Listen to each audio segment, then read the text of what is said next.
Alexa, set a timer for 1 hour. 1 hour, starting now. Welcome to the etc. visual podcast. I'm your host, Brielle Cherie. You might be thinking, I thought I just clicked on a YouTube video. And no, you don't have mom brain, you'd be correct.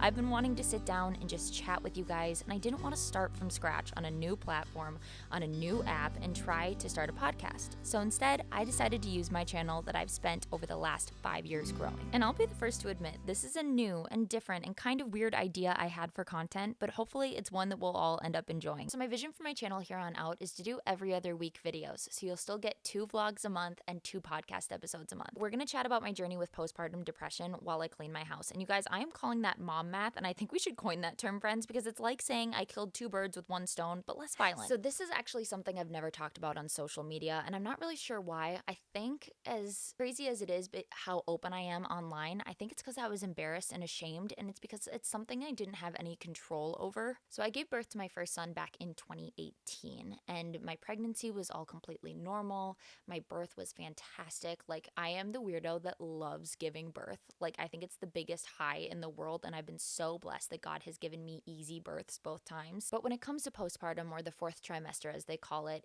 was not an easy road at all. So when you hear the word postpartum depression, in my head, I always thought about being sad.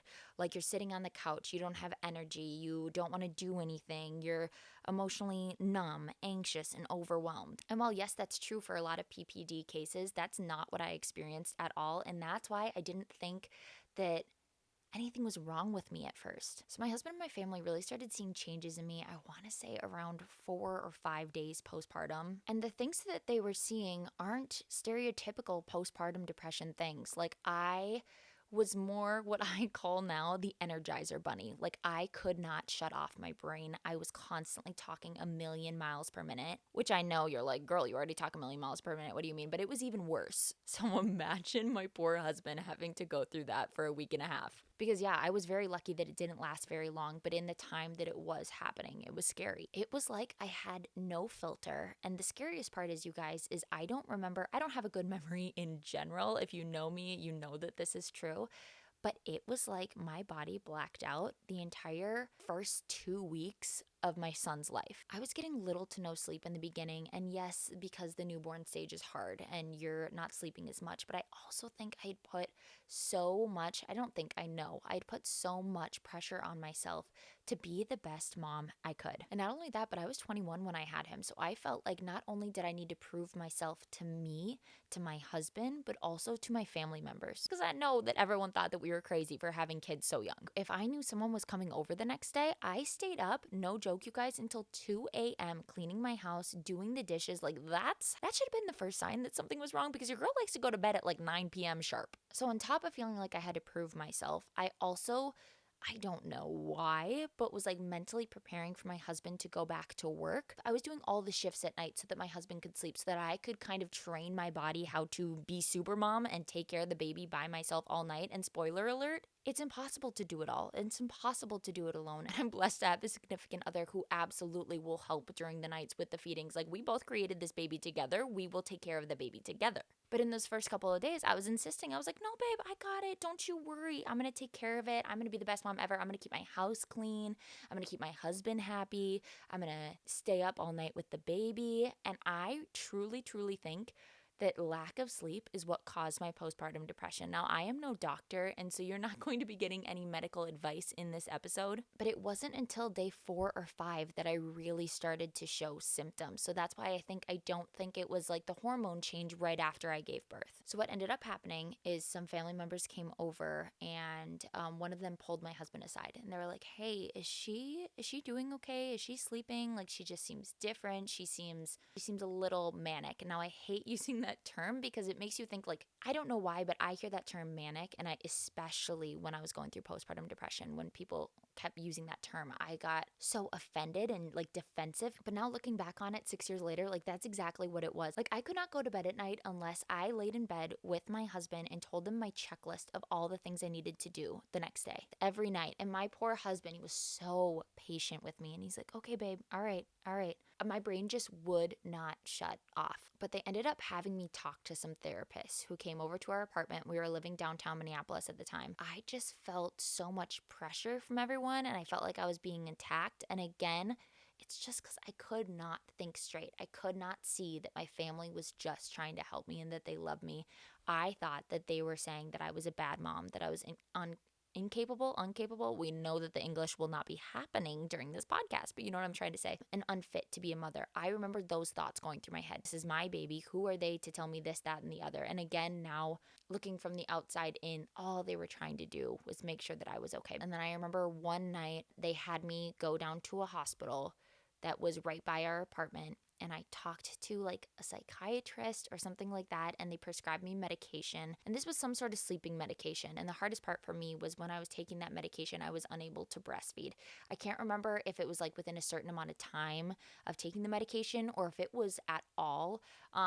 So my breastfeeding journey was very, very short when it came to my first. I also think he had a tongue tie, but that's a story for another day because it was so painful and it should not be. Before I started taking that medication, there were some really like ugly times and ugly conversations and stuff that I regret, but I felt like I had no control over what I was saying. I was word vomiting more than I already do, and it felt like I was locked out of my own brain. Taking that medication for about a week, you guys, I was sleeping through the night. We had family sleep on the couch, help out with the baby. My husband was waking up with the baby too, and that was just the biggest blessing. And I still to this day, I'm like, well, your girl just needs her sleep. I need my beauty rest. We don't want me. Like, we know what happened last time. But seriously, after sleeping through the night for like 5-7 days, I was back. It had me go see a postpartum therapist, but this was like a month after everything occurred. And I said to her, I was like, to be honest with you, I don't even know why I am here. Because after I got some sleep, I was perfectly fine. Postpartum depression, postpartum anxiety, like it comes in all shapes and colors. And it is a horrible monster that'll creep up on you that you don't even know it's consumed you until you're already in the thick of it. So once I got some sleep, Energizer Bunny Brielle was able to dial back the battery a little bit and just go to her normal type of wild energy that I have. I was lucky that I was able to enjoy the rest of the newborn stage and kind of go back to normal, or my new normal, being a mom to a baby. Around years postpartum, we decided to have another baby. And with that came a lot of conversations about what postpartum would look like this time and having a game plan. And I think that that is so important because, like I said, I love giving birth. I was excited to give birth, but it was scary to think about like, okay, this could happen again. And we need to have a game plan. We need to have not only the medicine that helped me last time on deck, we need to have a therapist's phone number like ready for speed dial. And I'm really lucky to have a partner where he not only was willing to have those conversations, but also was encouraging them. And something that we did with my second is we had check-ins. I can't remember if they were like every day, or I think it was like once a week on Sundays. I would be like, all right, check-in time. How do you think I'm doing? Do you see anything different with me? I feel great, but I know that last time I felt great, quote unquote. But I was not okay. I was not fine. But I thought because I wasn't feeling sad that I was thriving. I thought I was like super mama. And having those conversations and being open and willing to ask for help was so important. And PTL, praise the Lord, I did not experience any postpartum depression with my second at all. And that's kind of what I heard, that getting postpartum depression can kind of be a one-off thing. But I will say, I was trying to get as much sleep as possible as I could with a toddler and a newborn. And I feel like that truly helped. You never know what a lack of sleep could really do to your brain. But I'm just sending love to any moms that did experience postpartum depression and who are now nervous and scared to bring another baby into the world, because you don't want to go through that, especially when taking care of a toddler and a whole new baby. So I encourage you to have those conversations with your significant other and a healthcare provider and your family members, to just have a game plan, because you can't be the mom that you want to be without taking care of yourself first. And I wish 21-year-old Brielle knew that asking for help is not a sign of weakness. And I look forward to someday going through the journey of pregnancy and birth and postpartum now that I'm pursuing a relationship with the Lord, because I know that I will not be walking through that alone. Like, He was with me. He was with me during my postpartum depression, but I couldn't see it. I couldn't see it at the time. What a blessing it is that God is always with us and always protecting us, even when we're not choosing to lean into Him, you know? So I'm sending love to any mamas out there that did experience or have experienced or are currently experiencing postpartum depression. And even if you're not pregnant or postpartum, but you have a friend who's gonna have a baby soon, or maybe she just had that little baby, like I cannot encourage you guys enough to just reach out to your friends. Because I think something that I struggled with is I felt so alone being a young mom for the first time. Like, my friends that I had at the time, they still don't have children, and I'm 27, almost 28. They still don't have kids, so I was the first one in the friend group to have kids, and that loneliness is just so heavy. So I encourage you to reach out to your friends, even if it's just like, hey, can I come over and clean your house or do your laundry or do your dishes for you? The things that you know as a mom pile up while they hold their baby. Or maybe you're like, I would phrase it in a way of being like, hey, I'm free this weekend. When can I come over to hold the baby so that you can take a nap or a shower or to help you out with things around the house? Rather than constantly asking, how are you? Or how can I help? Sometimes as a mom, it's just hard to like make a decision to be like, okay, I'm so overwhelmed with so many aspects of my life. I've got dirty laundry everywhere. I've got dishes in the sink. I haven't showered in 3 days, whatever it may be. It's just so hard to pinpoint what exactly you need help with when you feel like you're drowning. So just being that family member or that friend reaching out and specifically saying, I'm going to come over this weekend, or I'm going to.